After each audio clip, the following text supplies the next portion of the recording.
Bulletin की शुरुआत बड़ी खबर के साथ करेंगे। बड़ी खबर धनबाद से, जहां तैतुलमारी थाना क्षेत्र के पांडे डीह बाजार में एक बड़ा हादसा हुआ। मिली जानकारी के अनुसार जनता साइकिल दुकान में गैस सिलेंडर रिफिलिंग के दौरान अचानक 6 सिलेंडर में जबरदस्त विस्फोट हो गया। आग की लपटें इतनी तेजी से फैली कि दुकान के आसपास खड़ी एक मोटरसाइकिल पूरी तरीके से जलकर राख हो गई, जबकि एक अन्य बाइक बुरी तरीके से क्षतिग्रस्त है। तस्वीरें आपके सामने हैं। बताया जा रहा है कि साइकिल दुकान के आड़ में अवैध रूप से एलपीजी गैस रिफिलिंग का काम हो रहा था। हादसे के बाद दुकान का पूरा सामान जलकर खत्म हो चुका है। लाखों रुपए के नुकसान का अनुमान जताया जा रहा है। तैतुलमारी थाना पुलिस और फायर ब्रिगेड की टीम मौके पर पहुंची। घंटों की मशक्कत के बाद आग पर काबू पाया गया। फिलहाल पुलिस पूरे मामले की जांच कर रही है। दुकान संचालक से पूछताछ हो रही है।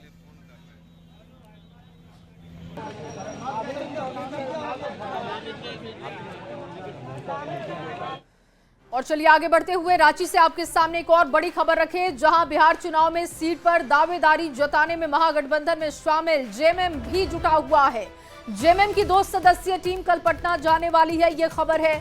इसमें मंत्री सुदिव्य कुमार सोनू होंगे, प्रदेश महासचिव विनोद पांडे शामिल होंगे। दोनों नेता पटना में महागठबंधन की बैठक में सीट शेयरिंग पर चर्चा करेंगे।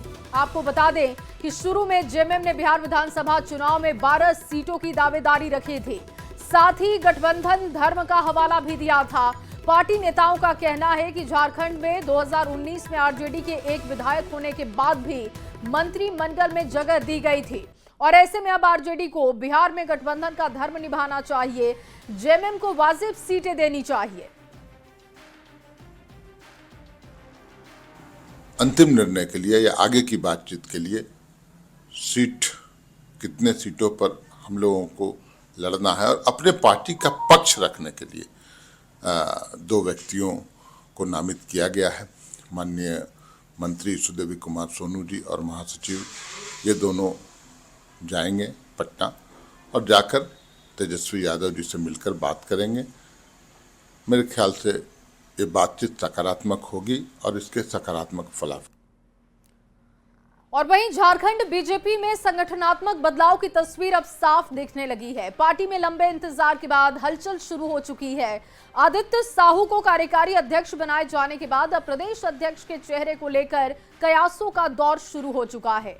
सवाल ये उठ रहा है कि क्या आदित्य साहू ही उस चेहरे की झलक है या फिर बीजेपी में पिक्चर अभी बाकी है। ये खास रिपोर्ट आपको दिखाते हैं।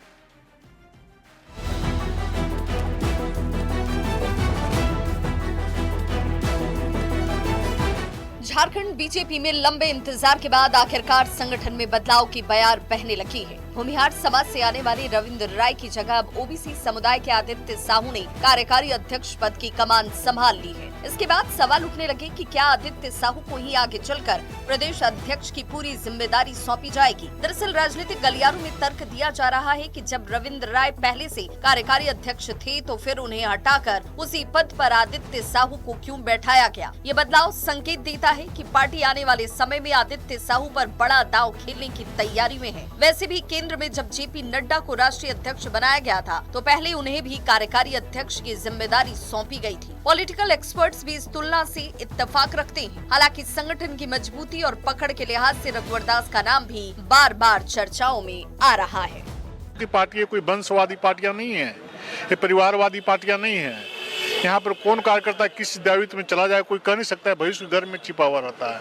कौन प्रदेश अध्यक्ष बनेंगे, कौन मुख्यमंत्री बनेंगे, कौन प्रधानमंत्री बनेंगे, कौन राष्ट्रपति बनेगा, कोई नहीं कह सकता है। आम सहमति के आधार पर जो निर्णय लिए जाते हैं वो क्रियान्वित होते हैं। जो फुल फ्लेजेड चुनाव होगा तो आदित्य साहू जी रिटेन कर जाए, इनको अध्यक्ष बना दिया जाए, फुल फ्लेजेड इनको अध्यक्ष बना दिया जाए, संभावना इसकी प्रबल है।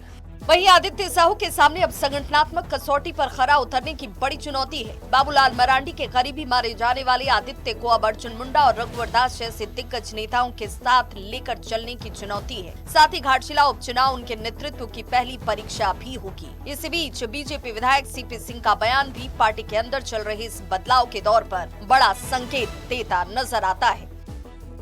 और मैं डंके के चोट पर यह भी कहता हूँ कि जो अनवरत एक ही पार्टी भारतीय जनता पार्टी में पैदा लिया और अभी तक है, कई घाट का पानी नहीं पिया है, वैसे लोगों को पार्टी यदि शीर्ष पद देती है तो सीपी सिंह उसका समर्थन करता है। वो अगड़ा है कि पिछड़ा है, दलित है कि आदिवासी है, इस पर विश्वास नहीं। आदित्य साहू की कहानी क्या महज कार्यकारी अध्यक्ष तक है या यह सफर प्रदेश अध्यक्ष तक जाकर पूरा होगा? उनके सामने चुनौती यह भी होगी कि बाबूलाल मरांडी, अर्जुन मुंडा और रघुवर दास इस त्रिकोण को आपस में जोड़कर चलें। लेकिन सबसे बड़ी परीक्षा घाटशिला उपचुनाव में होने जा रही है। कैमरामैन संजीत तिवारी के साथ संजय कुमार सिन्हा, न्यूज़ 18 रांची। और वहीं घाटशिला विधानसभा उपचुनाव को लेकर सभी दल एक्शन में दिख रहे हैं। घाटशिला टाउन हॉल में जेएमएम की बैठक हुई, जिसमें मंत्री सुदिव्य कुमार सोनू के साथ दीपक बिरुआ के साथ पार्टी के कई नेता मौजूद रहे। बैठक में उपचुनाव को लेकर रणनीति तैयार की गई। दिवंगत रामदास सोरेन के बेटे सोमेश सोरेन ने दावा किया कि जनता का आशीर्वाद पार्टी के साथ है और चुनाव में जेएमएम की जीत होगी। घाटशिला उपचुनाव को लेकर बीजेपी की ओर से भी बैठकों का दौर लगातार जारी है, जिसकी अध्यक्षता बाबूलाल मरांडी करते हुए दिखाई दिए, जिसमें उम्मीदवारों के नाम पर चर्चा के साथ ही जीत की रणनीति पर भी मंथन हुआ। दोनों ही दल की ओर से जीत के दावे किए जा रहे हैं, लेकिन अभी तक उम्मीदवारों के नाम का ऐलान नहीं हुआ है। और देख रहे हैं क्या मजबूती है, क्या है क्या नहीं, तो आप रिजल्ट में ही देखेंगे। जनता का प्यार मिल रहा है, जनता का प्यार नहीं है, जनता का आशीर्वाद है और बाबा का आशीर्वाद है। पार्टी अपने अपने तय करती है, हम लोग भी तय करेंगे, क्योंकि उनको यहाँ क्षेत्रीय पार्टी है, स्टेट की पार्टी है, हमारा नेशनल पॉलिटिकल पार्टी है। बिहार में भी चुनाव होना है, यहाँ भी चुनाव होगी, घोषणा होगी, तो कैंडिडेट का भी केंद्रीय चुनाव समिति तय कर देगी, तो आप सब लोगों को पता चलता। किसी कार्यकर्ता को नाम पे तय किया जाता है, उसके बाद ही प्रत्याशी की घोषणा होती है। इसमें जेएमएम और बीजेपी में जमीन आसमान का अंतर है, इसलिए आने वाले समय में आपका यहाँ का प्रत्याशी कमल फूल छाप होगा और कमल फूल छाप कोई प्रत्याशी मान करके हमारे कार्यकर्ता लोगों को भी जानने काम करेंगे। और अगली खबर सिमडेगा से, जहां सिमडेगा में कोले बीरा के बाघ चंडी मंदिर में तोड़फोड़ कर माहौल बिगाड़ने की साजिश रची गई। नाराज लोग सड़क पर उतरे, लेकिन इससे पहले कि विवाद बढ़ता, पुलिस ने मुख्य आरोपी को गिरफ्तार कर लिया। साथ ही लोगों से अफवाहों पर ध्यान नहीं देने की अपील की गई। आखिर सिमडेगा में हुआ क्या था, इस खबर पर रिपोर्ट पूरी क्या है, आपको दिखाते हैं। मंदिर का टूटा गेट, तोड़फोड़ के दिख रहे निशान, मंदिर के अंदर भी तोड़फोड़ और बिखरे सामान। ये नजारा है सिमडेगा के बाघ चंडी मंदिर का। काल्हा टोली के बाघ चंडी मंदिर में शनिवार की रात अज्ञात लोगों ने तोड़फोड़ कर माहौल बिगाड़ने की कोशिश की। पहले भी असामाजिक तत्वों पर हमले के आरोप लगे थे, लेकिन कोई कार्रवाई नहीं हुई। बोल तोड़ा है, गेट तोड़ दिया है, गेट का कुंडी तोड़ दिया है, बाजा का ये तोड़ दिया है, त्रिशूल फेंक दिया है। क्या लगता है घटना को देख के? घटना को देख के तो बराबर कर रहा है, तो इसे पहले भी किया था। बाघ चंडी मंदिर में तोड़फोड़ की खबर आग की तरह फैल गई, जिसके बाद नाराज लोग सड़क पर उतरे और NH 143 को जाम कर अपना विरोध जताया। भारतीय जनता पार्टी और विश्व हिंदू परिषद के नेताओं का जनता को साथ मिला। मौके पर पहुंचे प्रशासनिक अधिकारियों ने नाराज लोगों से बात की और कार्रवाई का भरोसा दिया। जाग चुका है, अपने धर्म की रक्षा करना खुद जानता है। मान लीजिए अगर प्रशासन इनको सपोर्ट नहीं करता है तो हिंदू समाज खुद खोज करके उस गुनाहगार को सजा देगा। आरोपी है उनको पकड़ कर लाए और उन पर कार्रवाई करे और उनसे कार्य कराने वाले जो भी व्यक्ति हो उनको भी वहां तक पहुंचकर सनातन समाज को बताने का कार्य करे। तो मैं यही आश्वस्त करना चाहता हूं कि कोले बीरा में जो भी अगर शांति भंग करने के प्रयास करेगा तो किसी भी हालत में स्वीकार्य नहीं। मंदिर में तोड़फोड़ के बाद एक्शन में आई पुलिस ने आरोपी को गिरफ्तार कर लिया है। एसपी के अनुसार आरोपी की दिमागी हालत ठीक नहीं। एसपी ने लोगों से अफवाहों पर ध्यान न देने और सद्भाव का माहौल कायम रखने की अपील की है। हम सबका यही संदेश है कि पूरे समाज में हम लोग शांति सौहार्द के साथ रहें और इस तरह की कोई भी घटना या कोई भी अफवाह फैलती है तो उस पर ध्यान न दें। और ये एक ऑफिशियल क्लैरिफिकेशन भी है हम लोगों की तरफ से कि क्या घटना हुई है, अगर इस संबंध में कोई अफवाह फैलाता है तो उस पर ध्यान दें। ईसाई समुदाय के धर्मगुरु पर हमले का मामला अब तक शांत भी नहीं हुआ था कि इसी बीच सनातन धर्म के मंदिर पर हमला। लगता है सामाजिक सद्भाव के माहौल को असामाजिक तत्व बिगाड़ने में लगे हुए हैं। जरूरत है दोषियों पर सख्त कार्रवाई के साथ अफवाहों से बचने की, ताकि समाज में समरसता का माहौल कायम रहे। न्यूज़ 18 के लिए सिमडेगा से श्रीराम पुरी की रिपोर्ट।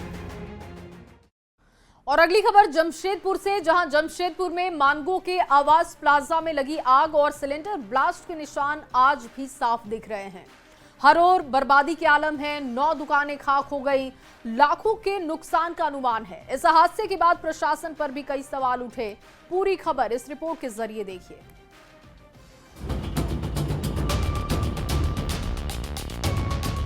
जमशेदपुर में मानगो थाना क्षेत्र का पोस्ट ऑफिस रोड, जहां शनिवार की रात एक के बाद एक हुए धमाके से पूरा इलाका दहल उठा। आवास प्लाजा बिल्डिंग के ग्राउंड फ्लोर पर चल रहे होटल में सिलेंडर ब्लास्ट हुआ, जिसके बाद 8 से 9 दुकान इसकी चपेट में आ गए। आग दुकानों में फैलती जा रही थी और अफरा तफरी का माहौल था। बिल्डिंग में रहने वाले 24 परिवार का रेस्क्यू किया गया और जान का कोई नुकसान नहीं हुआ। शनिवार रात के हादसे के बाद बर्बादी के निशान साफ नजर आ रहे हैं।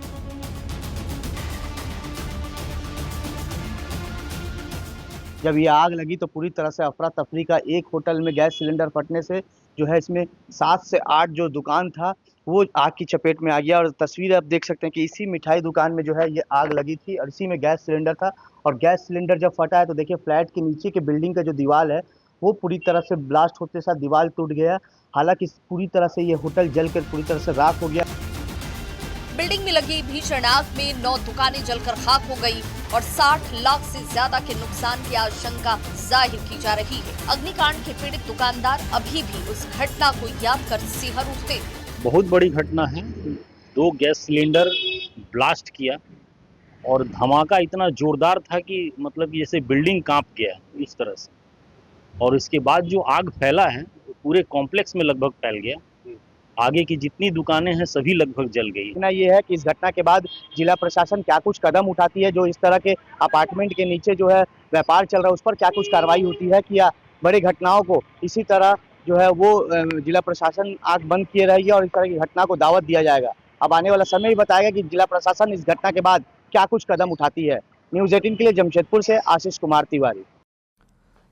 और अगली खबर सरायकेला के दलमा से है, जहां रन फॉर गजराज मैराथन का आयोजन हुआ, जिसमें विधायक सविता महतो और उपायुक्त ने हरी झंडी दिखाकर कार्यक्रम की शुरुआत की। 16 किलोमीटर दौड़ में हजारों युवाओं ने भाग लेकर हाथी संरक्षण और पर्यावरण सुरक्षा का संकल्प लिया है। फर्स्ट, सेकंड और थर्ड पुरस्कार भी वितरित किए गए। विधायक और उपायुक्त ने सरकार की पर्यावरण संरक्षण योजना की सराहना भी की। 500 से ज़्यादा 16 किलोमीटर की दौड़ महिलाएं पुरुष भाग लिए हैं, उनके लिए भी बहुत बहुत हम सबको धन्यवाद और आभार करते हैं कि इस तरह हमारे क्षेत्र में जागरूकता और सबको आगे बढ़ चढ़ के जानवरों को सुरक्षित रखने के लिए। और झारखंड सरकार को भी मैं बहुत बहुत धन्यवाद देती हूँ कि इस तरह प्रोग्राम कर रहे हैं और वो भी हमारे विधानसभा क्षेत्र में अवेयरनेस क्रिएशन के लिए कि हम लोग हाथियों को किस तरीके से बचाएं।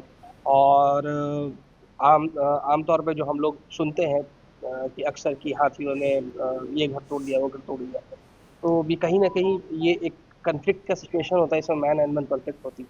तो इन सब चीज़ों को कम कैसे कर सके और हम लोग क्या क्या करें, किस तरीके से कौन से स्टेप्स लें कि हाथी अपने ट्रांसमाइग्रेशन जोन्स को ना छोड़े और ह्यूमन एनिमल कॉन्फ्लिक्ट ना हो।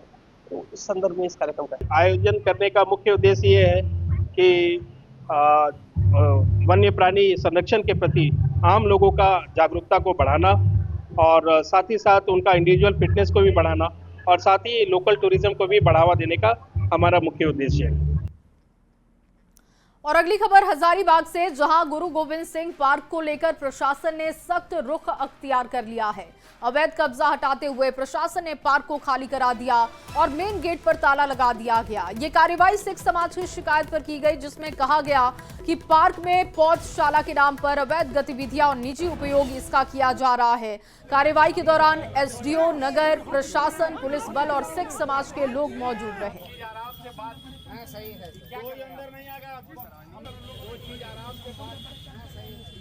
सौहार्द बना हुआ है और ताला लगा दिया गया। ये समाज की चीज़ है, किसी को पर्सनल चीज़ नहीं है और समाज को ये वापस समर्पित कर दी जाएगी जब यहाँ पे इसको बढ़िया से डेवलप करके झूले वगैरह लगा करके इसको हजारीबाग की स्पेशली ध्यान देने लायक बात ये है कि यहाँ जो लड़कियों के साथ छेड़खानी हो रही थी, गांजा बेचा जा रहा था, ये सब अब बिल्कुल नहीं होने दिया जाएगा। पार्क को इसलिए सील किया गया है क्योंकि हम लोगों को यहाँ विवाद की सूचना मिली थी, तो हम और इंस्पेक्टर साहब दोनों आए। इंस्पेक्टर साहब की टीम भी हमारे साथ थी, तो हम लोगों ने ये।